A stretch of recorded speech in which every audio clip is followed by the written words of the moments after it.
Hello friends, இன்றைக்கி நம்ம என்ன பார்க்க போகிறோன்னா, ஆன்லைனில் பாஸ்போர்ட் அப்ளை பண்ணி வாங்கினா அது எத்தனை நாளில் கிடைக்கும் அப்படின்றத தான் பார்க்க போகிறோம்.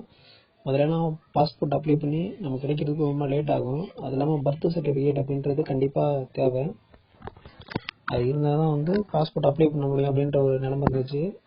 இப்போ கொஞ்ச நாளைக்கு முன்னாடி பாஸ்போர்ட்டு அப்ளை பண்ணுறதுக்கு பர்த் சர்டிஃபிகேட் தேவையில்லை, ஜஸ்ட்டு உங்கள் PAN card, voter ID, ration card xerox, Aadhaar card xerox இருந்தாலே போதும் அப்படின்னு சொல்லிட்டாங்க. இதான் பாஸ்போர்ட்டு சேவாவோட டோல் ஃப்ரீ நம்பரு. ஏதாவது டவுட்னா கால் பண்ணி கேட்டுக்கோங்க. மொத்தம் 256 இடத்துட்ட பாஸ்போர்ட்டு அப்ளை பண்ணுறதுக்காண்டி கவர்மெண்ட்டால் கூட சிபிஐ மையம் தொடங்கியிருக்காங்க. அதில் சென்னை, கடலூர் போன்ற இடத்துலலாம்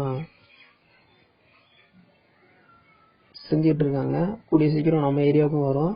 கிராம மக்கள் எல்லாம் ஈஸியாக பாஸ்போர்ட் வாங்கணும் அப்படின்றதுக்காண்டி இந்த திட்டம் அமல்படுத்தப்பட்டுள்ளது. அதே மாதிரி police verification mobile police app அப்படின்னு சொல்லிட்டு ஒரு அப்ளிகேஷன் இருக்குது. அந்த அப்ளிகேஷன் மூலியமாக தான் நம்மளை வெரிஃபை பண்ணுவாங்க. வெரிஃபை பண்ணுற நாளும் பார்த்தீங்கன்னா கூடிய சீக்கிரத்தில் டக்குன்னு வெரிஃபை பண்ணி பாஸ்போர்ட் கொடுத்துருவாங்க. எல்லாரும் பயன்படணும் அப்படின்றதுக்காண்டி தான் அந்த திட்டம் வந்துச்சு. Thank you friends.